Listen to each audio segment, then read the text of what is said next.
Hello, everybody. Happy October. Yes, I will admit, even though it's early October, I have Halloween direct decorations in my house. My daughter was forced to wait until October, but now she can officially start decorating. So we've got cobwebs everywhere. We have a great update for you. We're going to be talking about a great initiative from REMAX to make sure that everybody in the community can participate in Halloween festivities. There's been some recent mortgage changes that could be great news for first-time homebuyers and those of you that might be interested in brand new construction. We want to save you from some potential fines that the City of Nanaimo might start giving out. And of course, we've got an update on the market for you. Julian, Remax, tell us about this great new initiative. Yeah, so for the last few years, Remax has started something called accessible trick-or-treating. The point of that is they want to, I guess, increase the awareness and have kids that have disabilities able to trick-or-treat still. So we are asking our clients on this video if anyone lives in a rancher, level entry walkout, anything that a wheelchair could come up to your front door to trick or treat, reach out to us, and we actually have signs for accessible trick or treating that we can drop off for you. It's a great initiative, and it's nice that everyone can start participating in trick or treating. Yeah, it's pretty darn cool. So send us an email or reply to this email, whatever's easiest for you, and we'll make sure that you get one of those signs. Mortgage changes. Jory, you're going to fill us in on what is going on out there because this might be very helpful to a few of the buyers in the marketplace.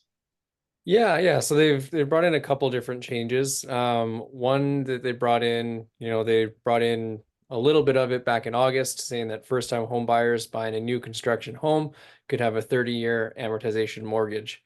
So they've now opened that up to anybody buying new construction can have a 30-year amortization. And now they're saying to first-time home buyers, any home that you purchase, you can have a 30-year amortization. So stretching those mortgage payments out a little bit more. In addition to that, they've also increased the CMHC or default insurance limit from $1 million to $1.5 million, meaning that with a lower down payment, you can get a bigger home, which is great with the house prices that we have now. Last piece that they've changed is on mortgage renewals. So if you're renewing and you don't like the rate with your current lender, you can switch to another lender without having to do a stress test. So that just makes the affordability a little bit easier moving forward, especially when we've had that big jump in rates from a few years ago when people were getting their mortgages. Definitely, yeah, some good news. And of course, with those 30-year amortizations, if it's an $800,000 purchase with the minimum down payment, I believe it's about a $400 savings, just about $400 per month that it would reduce those payments. So that is great news for a lot of folks out there. Ashley, the City of Nanaimo might be coming after us. Why?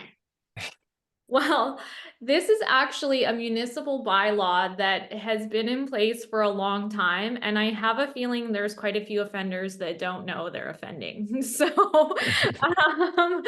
the city of Nanaimo, or the district, I think, in general, has a solid waste collection bylaw where you're not supposed to be putting your bins out before 5 a.m. on collection day.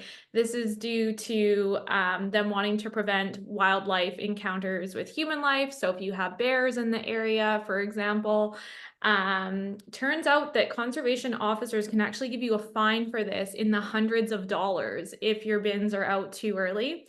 So in order to educate people in Nanaimo on this, WildSafe BC is putting stickers on people's bins who violate the bylaw as a warning. So they're starting in South Nanaimo. If you live in the South Nanaimo area, that's one of the areas where they see bears coming into residential areas. Next, they're going to be targeting Cedar and Lanceville. So I think Julian had a bear in his neighborhood not long ago. So don't put your bins out before 5 a.m. on collection day, or you could be in for a big fine. Oh man, I'm gonna have to change my ways because You're an I offender. am definitely an offender. I've forgotten my garbage cans so many times after I get to work that I started doing it the night before, but I will I'll try and be better. Adam, the market, what is happening out there? What's going on? What are you seeing? Totally. So the market's kind of ticking along. The fall market came in hot as we expected, but as the weather's turning, it's getting darker and colder outside, it's going to start cooling off. But and I think the team feels the same way, this winter is probably going to be a really good time to be a buyer who's ready and motivated. If you have your ducks in a row and you're keeping an eye on inventory, I think that you could have a really good opportunity to hop in, especially because we're expecting quite a big push in the spring with hopefully some lower interest rates and lots of sellers getting ready for the market this winter. I think, if you have your eye on what's going on, this winter is a good time to jump in. Yeah, thank you for that. And thanks everybody for chipping in there. At home, we want to wish you the very best. We're always here for you if you need some advice. A lot of people getting prepared for the spring. So if you need some advice, what to do to your home, please feel free to reach out. We'd love to help. Have a great October, everybody. Bye now.